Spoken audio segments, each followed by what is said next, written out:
You're listening to She's the Business podcast. Did you know that focusing on the quality of your client actually has the biggest impact on the conversion rate of your marketing over any other part of your strategy?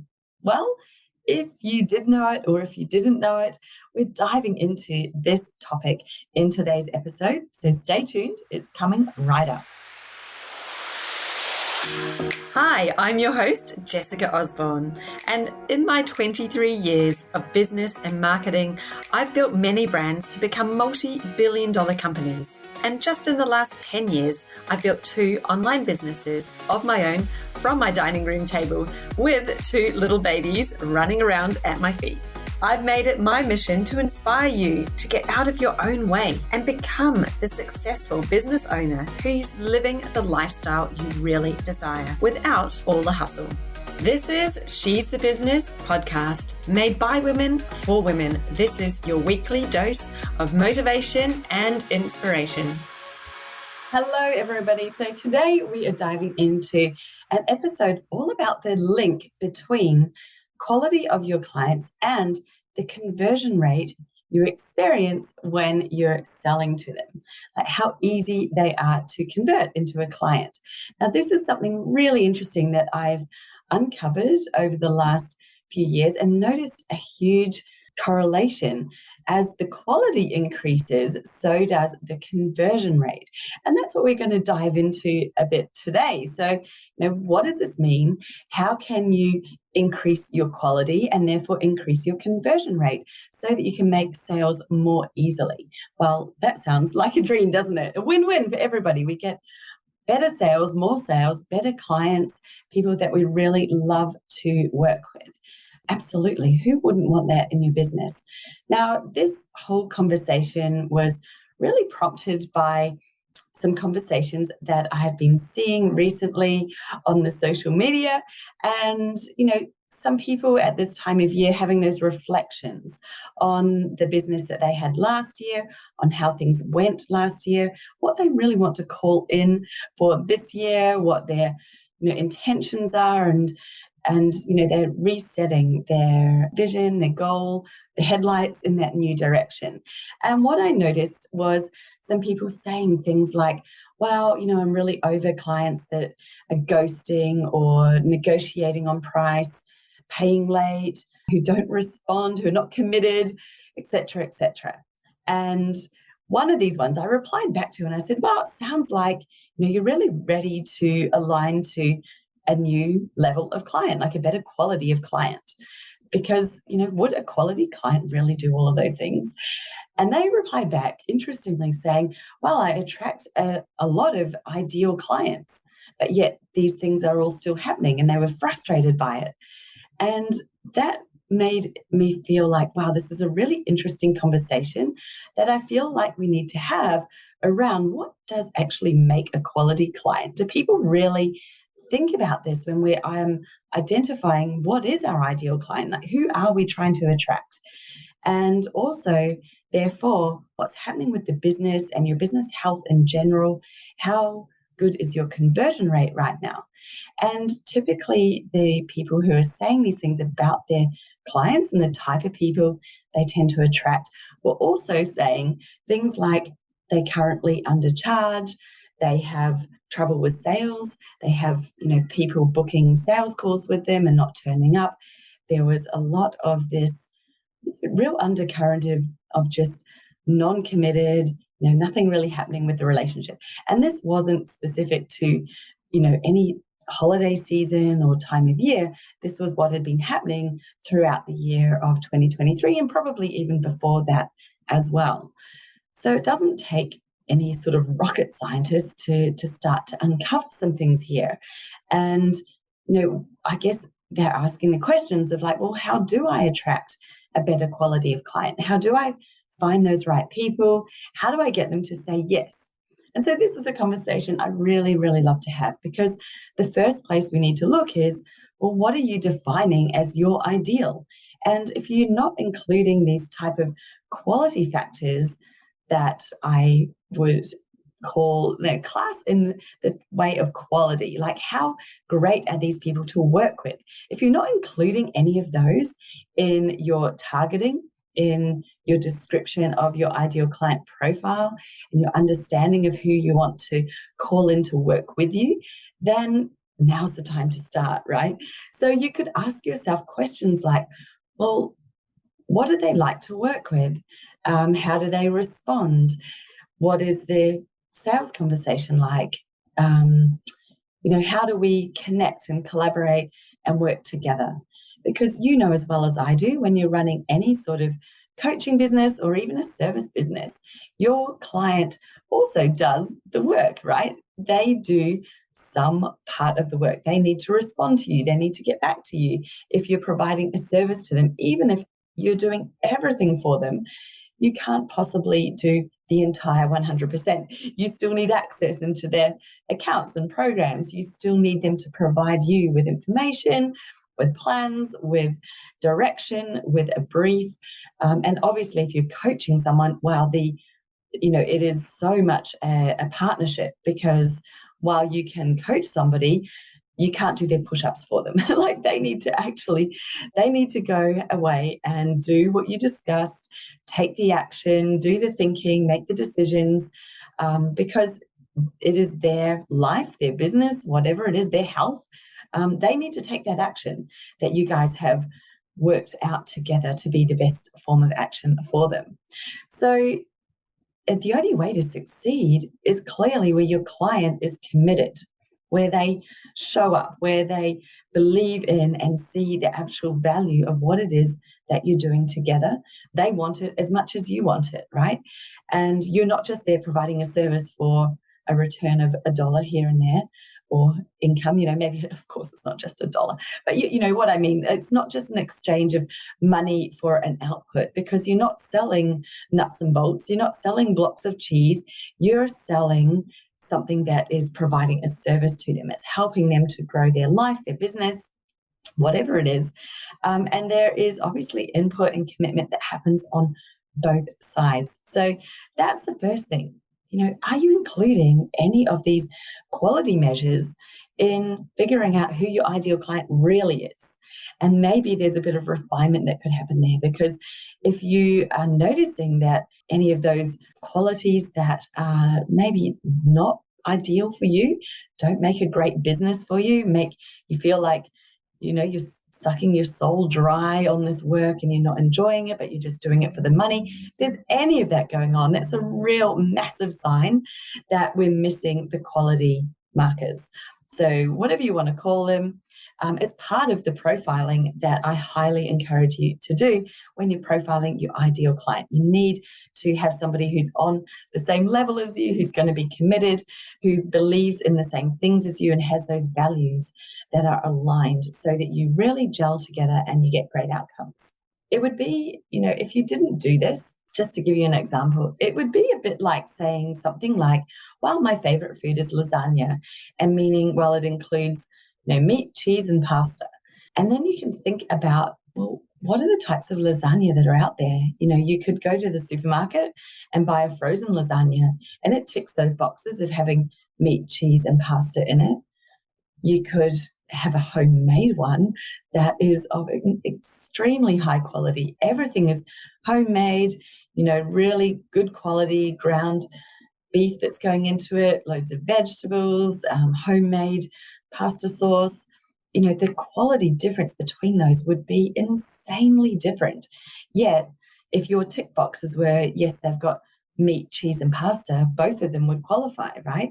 So this is where we would need to get more specific and more clear to be able to define the difference between your store-bought, freezer aisle, pre-packaged lasagna slop versus the homemade masterpiece that's super high quality, not oozing in disgusting greases and fats, but actually is a really beautiful meal. So what other things could you define it on? You might define it on, the quality of the meat, the amount of cheese, and the amount of other ingredients that are going into it. Everything, go into all of the detail, define and describe what makes that difference between the two. So hopefully that lasagna analogy really works for you and you can kind of imagine the difference between the two of them. But the same thing we want to do with our clients. So go that level beneath the surface and really start to explore, well, what makes a client the type of client that I love to work with? They're so easy to work with. It's a pleasure to do business with them. They understand value. They're not negotiating with you. They're not bringing you down and saying, I need this at a bargain basement price or I'm not buying. Those are not your quality clients, right? They're not appreciating the value of what it is that you're providing. So that's really the first thing that you're going to do. Then you're going to really consider, well, it's about aligning to them. How can you better align to these quality clients? How can you adjust your messaging so that you're attracting the ones in who have that more aligned values, that way of being and working, something that's going to speak to them and that's also not going to speak to the ones that you really would love to repel. Now, I know as soon as I say repel, some people are going to say, I don't want to repel anyone. I don't want to exclude anybody because if they're a paying client, then why wouldn't I take them? And this comes down to, really, I guess, our feelings and our view and perspective on money, essentially. Because if you're seeing it as a finite resource and there are a finite number of clients out there, then yes, it's natural to want to hold on to any client that's walking past who may pay you some value of money, regardless of how good a fit they are for you or whether they're a great client. And I think this is the first hurdle to get over. Once you've decided you would like to attract a better quality of client, we need to let go of this fear that by aligning to a higher quality client, and yes, by repelling some of these ones that we don't want, that you're not going to lose out in your business.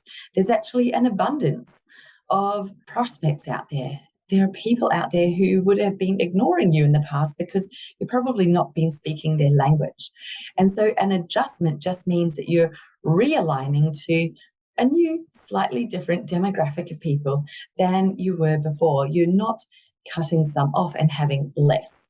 So it's just like a ship that's changed their direction on the compass very, very slightly. They're now going to a slightly different island to the one they were before.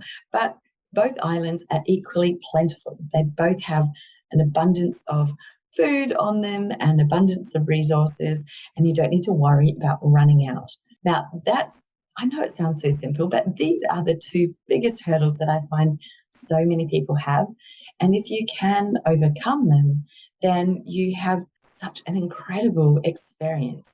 And I've never heard of anybody who's overcome them and it has aligned to their high quality of client who's ever regretted it, who's ever said, why did I do that? Why did I, decide to align to a higher quality of client or a more premium client? They've never regretted it, mainly because, when you think about it, usually along with the quality and the more premium nature of the client, you're usually able to be offering a more premium style of service because these people aren't trying to beat your price down to the lowest bottom end of the market.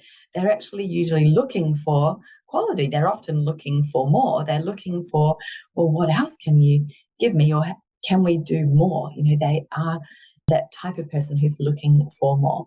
Now, I started the episode talking about the alignment between the quality and also your conversion rate. So I bet you're wondering right now, well, let's talk about how this actually helps to increase conversion rate.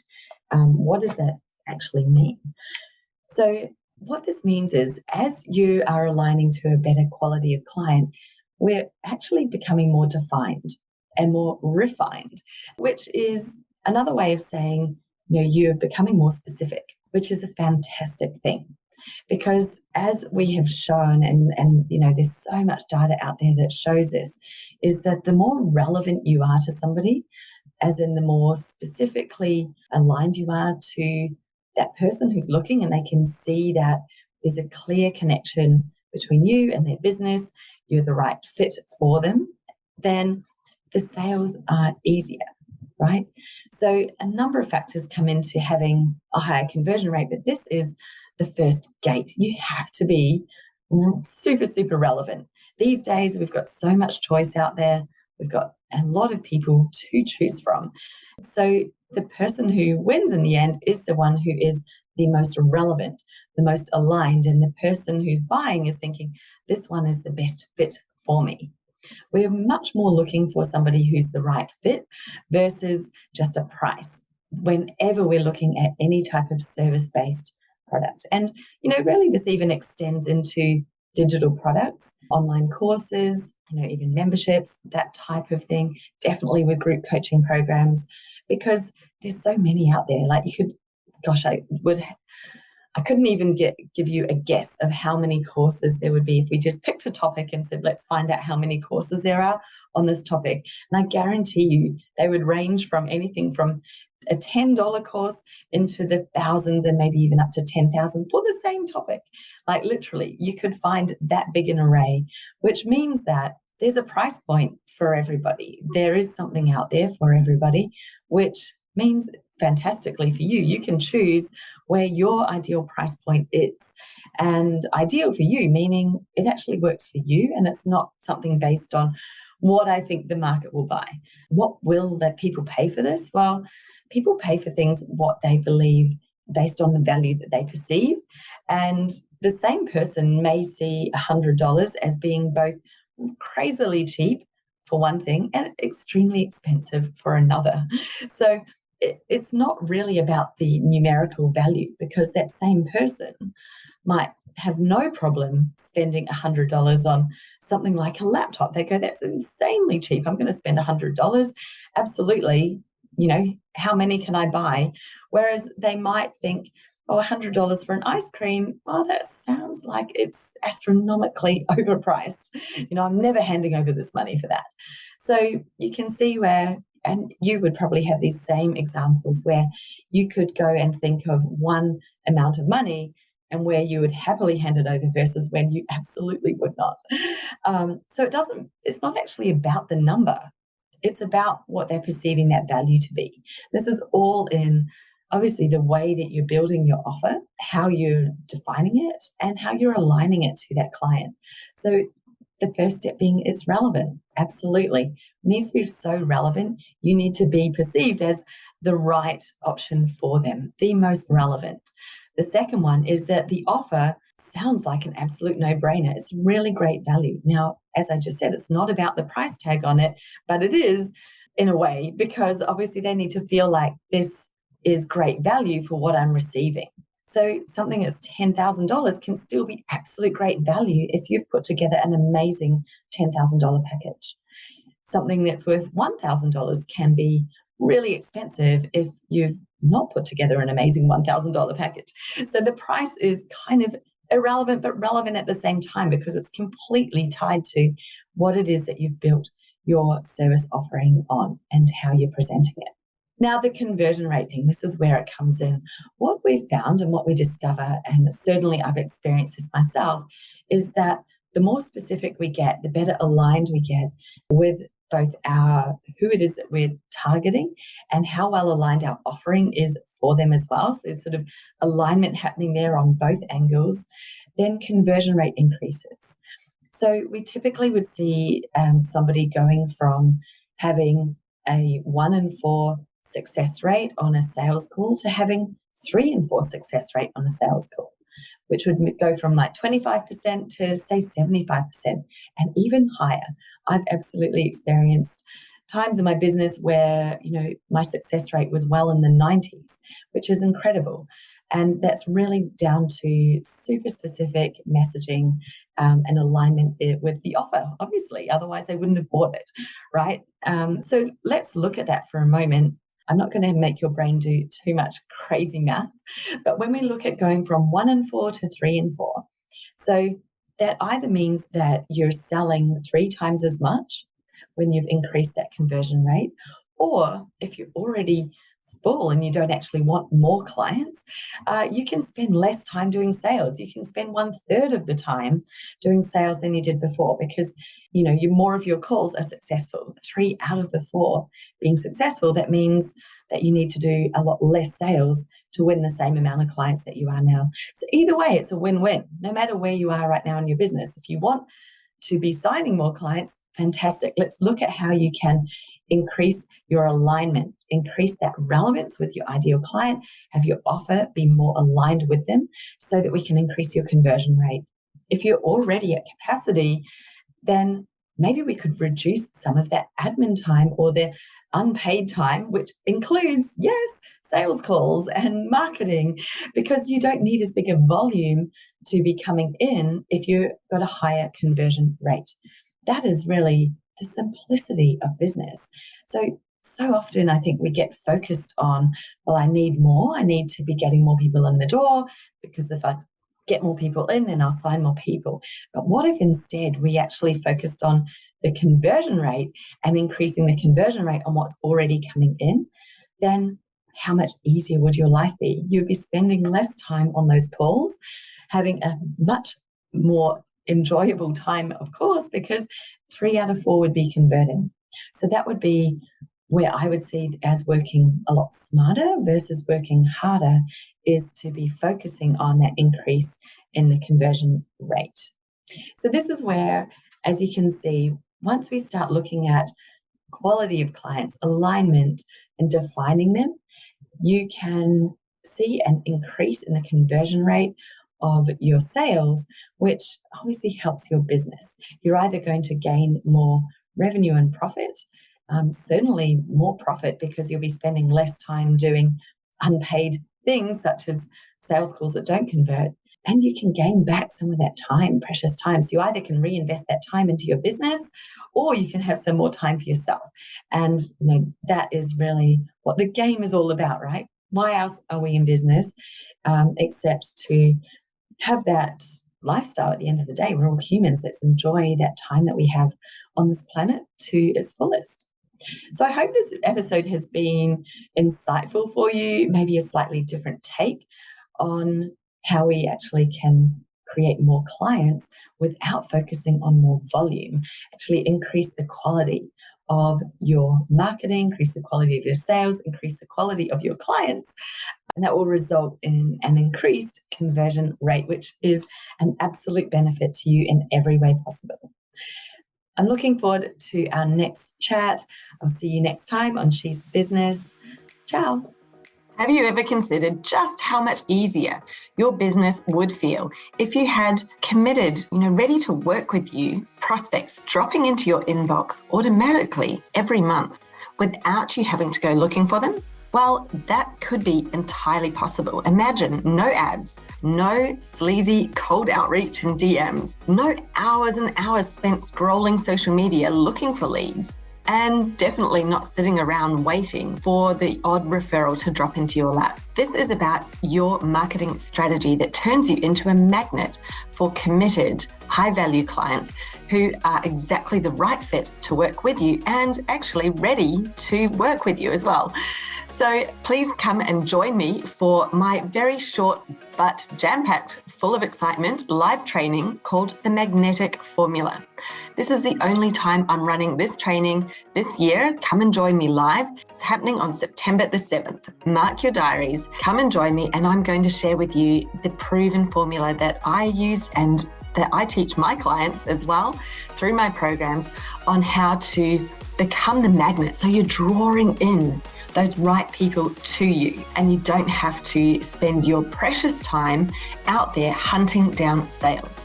I know we all have time that we'd much rather be spending with our families, for ourselves, doing something else. And that's exactly what being in business is all about. It's about creating the life that you really want. So come and let me show you how. Head to jessicaosborne.com/magnetic or drop into the show notes. I put the link there for you. Come and get yourself on the list. Register before all the space is gone. Seats for this training are limited. It's online, yes, but it has got a limited capacity. So make sure you get your name on the list today so that you don't miss out. And I'll see you there on September the 7th.